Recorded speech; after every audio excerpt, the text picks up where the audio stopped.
ओडिशा के बालासोर में हुए रेल हादसे पर हम आपको लगातार अपडेट दे रहे हैं। यहां पर तीनों ट्रेनों के बीच ऐसी भीषण टक्कर हुई कि अब तक 288 लोग मंजिल पर पहुंचने से पहले मौत के मुंह में समा गए। 900 से ज्यादा लोग जख्मी हैं। हादसे की जगह से सभी घायलों को अस्पताल पहुंचाया जा चुका है, लेकिन रेस्क्यू ऑपरेशन अब भी चलाया जा रहा है। इस बीच पीएम मोदी ने दिल्ली में हादसे को लेकर एक उच्च स्तरीय बैठक की है, जिसमें गृह मंत्री अमित शाह के अलावा एनडीआरएफ और रेलवे के वरिष्ठ अधिकारी मौजूद थे।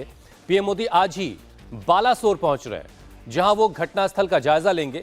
साथ ही साथ जो जख्मी हैं, जो घायल हैं, उनसे भी मुलाकात करेंगे। तो ये बड़ी खबर और लेटेस्ट अपडेट इस वक्त का। प्रधानमंत्री ने दिल्ली में एक हाई लेवल मीटिंग की है, जिसमें रेलवे के बड़े अधिकारी और एनडीआरएफ के अधिकारी, इसके अलावा गृह मंत्री भी इस बैठक में शामिल हुए और इस हादसे की पूरी जानकारी उन्होंने ली है। और खबर यह भी है कि आज ही प्रधानमंत्री बालासोर भी घटना वाली जगह जाएंगे। और घटना का जो एरियल व्यू है, जो आसमान से ली गई तस्वीरें हैं, वो बहुत ही डरावनी, खौफनाक हैं। 3 ट्रेनें इस हादसे का शिकार हुई, जिसमें 2 मेल एक्सप्रेस है, पैसेंजर ट्रेनें हैं और 1 मालगाड़ी है। कल शाम करीब 7 बजे यह हादसा हुआ। पहले एक मेल ट्रेन के कुछ कोचेज डीरेल हुए, जो दूसरे ट्रैक पर चले गए, और उसके बाद दूसरे ट्रैक पर आ रही एक और ट्रेन उससे टकरा गई, और बगल की जो मालगाड़ी एक वहां पर थी, उसमें भी टक्कर हुई। ओडिशा के बालासोर में भीषण ट्रेन हादसा हुआ है। हादसा कितना भयानक है, इसका अंदाजा आप इस बात से लगा सकते हैं कि कोरोमंडल एक्सप्रेस के इंजन और 3 बोगियां मालगाड़ी के ऊपर चढ़ गईं और बुरी तरह से फंस गई हैं। कटर की मदद से बोगियों को काटा जा रहा है। ग्राउंड जीरो से हमारे संवाददाता राजेश कुमार की एक एक्सक्लूसिव रिपोर्ट देखिए। ओडिशा में बालासोर के पास बानगा में भीषण रेल दुर्घटना हुआ है और तस्वीरें इतनी हृदय विदारक हैं। अभी तस्वीरें इतनी हृदय विदारक हैं, उसको देखकर अंदाजा लगाया जा सकता है कि इन ट्रेन्स में, कोरोमंडल एक्सप्रेस में या फिर यशवंतपुर बेंगलोर एक्सप्रेस में सफर कर रहे लोगों का क्या हाल हुआ होगा। आप जो तस्वीरें इस वक्त कैमरामैन अरुण आपको दिखा रहे हैं, एक कोरोमंडल एक्सप्रेस का कोच है जो एक मालगाड़ी के ऊपर चढ़ा हुआ। अगर मैं कैमरामैन से कहूं कि वो नजदीक आकर दिखाएं तो आप स्थिति की भयावहता को समझ सकते हैं कि किस वेग में, किस स्पीड में, किस तेजी से कोरोमंडल एक्सप्रेस आ रही थी। और जब हादसा हुआ है तो देखिए, ये पूरा का पूरा कोच जो है वो मालगाड़ी के ऊपर चढ़ा है। नीचे वो आपको मालगाड़ी नजर आएगी, ऊपर वो कोच जो है वो चढ़ा हुआ नजर आएगा। क्या है, कोच है सर ये, या इंजन का हिस्सा है, क्या है ये? नहीं, ये पूरा कोच है। कोच। और ये अगर हम कहें ये भी कोच है पूरा, ये तो उल्टा हो गया, उलट। हाँ जी, ये उल्टा हो गया है। हाँ, ये भी कोच है, ये भी कोच है, दोनों कोच है। जी जी। कितने कोचेस कोरोमंडल डिरेल कर गए? लगभग 17 कोच डिरेल किया मेरे हिसाब से। टोटल 22 कोच, 17 डिरेल हुआ। क्या स्पीड रही होगी सर, किस तरीके से टकराया और पूरे के पूरे कोचेस जो हैं, मालगाड़ी पर कोई चढ़ गया, कोई उल्टा हो गया? मेरे हिसाब से अंदाजन 110 के अराउंड तो होना चाहिए, 110 या उससे अबव भी होना चाहिए। और कोरोमंडल एक्सप्रेस जो थी वो जा रही थी चेन्नई की तरफ, शालीमार से निकली थी चेन्नई की तरफ। जी जी। और यशवंतपुर जो है वो पहले से डीरेल हुई थी और इसने जाके उसमें टक्कर मार दी। ये है स्थिति सर? जी, शायद उल्टा है। शायद कोरोमंडल पहले हुई, फिर वो, ऐसा कुछ है। अभी श्योर नहीं हम लोग, लेकिन अभी जो हम लोग सीबीसी जो कपलर्स हैं वो काट के अलग कर रहे हैं, ताकि कोच को हम लोग क्रेन से उठा सके। सीपीसी कपलर्स कैमरामैन से कहूंगा दिखाएं कि किस तरीके, कहाँ पे है सीपीसी कपलर्स? वो जहाँ पे काट रहे हैं वो देखिए, नीचे में जो काट रहे हैं जी, सीपीसी कपलर्स को हटाया जा रहा है। अभी भी लोग फंसे हुए हो सकते हैं इसमें? नहीं, हाँ, लोग फंसे हुए अभी भी। हम लोग काट के लिफ्ट करेंगे तो निकलेंगे। मतलब इसके नीचे लोग फंसे हुए हैं? हाँ, नहीं, मतलब डेड बॉडीज है। डेड बॉडीज है। हाँ, वो निकल जाएगा फिर जी। स्थिति काफी भयावह है। आपका क्या नाम हुआ सर?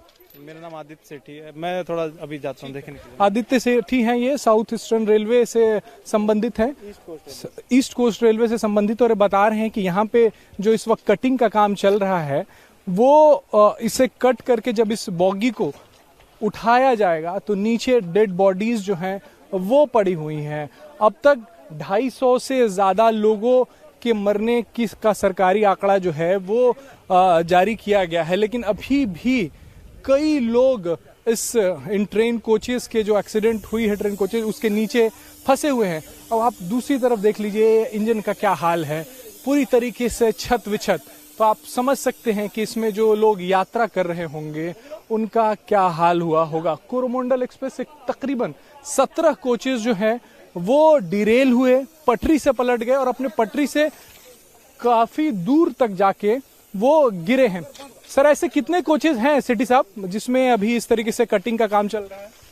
नहीं, अभी हम लोग यहाँ से स्टार्ट किए हैं, कुछ तो खुद ही बिखर गए तो उनको काटने की जरूरत नहीं है, बट जैसे ये और ये कनेक्टेड है तो क्रेन उठा नहीं पाएगी दोनों को इकट्ठे, तो इसलिए काट रहे ताकि अलग अलग क्रेन उठा ले इनको। दोनों को काटेंगे, अलग करेंगे ताकि क्रेन उसको उठा सके, फिर इसको उठाएगी क्रेन ऐसा। तो ये दो कोचेज का नंबर क्या है सर?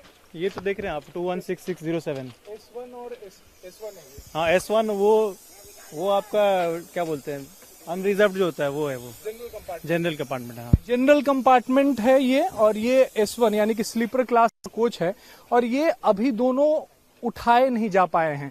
इन दोनों को कट किया जाएगा बीच से, उसके बाद क्रेन जो है उठाएगी, और जैसा रेलवे के अधिकारी बता रहे हैं कि इसके नीचे डेड बॉडीज हैं, इसके नीचे यात्री जो सफर कर रहे थे, जो अपने गंतव्य तक जाना चाहते थे, वो उनकी लाशें पड़ी हुई हैं। और ये बिखरे हुए सामान आपको बताएंगे कि किस यहाँ जो स्थिति है वो क्या है। अंदर मैं कोच के अंदर आपको दिखाना चाहूँ तो कई जूते बिखरे पड़े हैं, खून पड़ा हुआ है अंदर, और स्थिति जो है वो बड़ी हृदय विदारक है। यहाँ पे कई जगहों पर हम देख रहे हैं कि मानव अंग भी जो हैं वो फंसे हुए हैं। तो इन जो कोचेस को हटाया जाएगा, उठाया जाएगा, उसके बाद ही हो पाएगा। अभी देखिए, ये ट्रेन का पहिया जो है वो निकल के पूरी तरीके से ऊपर आ गया है, पूरी तरीके से ऊपर आ गया है। 110 के स्पीड में बता रहे हैं कि ये ट्रेन चल रही थी, और ये बस्ते बिखरे हुए हैं। लोग जो शालीमार एक्सप्रेस से हावड़ा से निकलकर चेन्नई जाना चाहते थे, और ये जनरल कंपार्टमेंट है। जनरल कंपार्टमेंट में अमूमन हम देखते हैं कि किस तरीके से जो जगह होती है उससे कई गुना ज्यादा लोग भरे होते हैं। तो आप समझ सकते हैं कि जब ये जनरल कंपार्टमेंट उठेगा तब कितनी यहाँ से शव जो है वो निकल सकते हैं। इंडिया टीवी हर वक्त हर जगह डाउनलोड करने के लिए सर्च करें India TV news Google play store या ऐप स्टोर पर।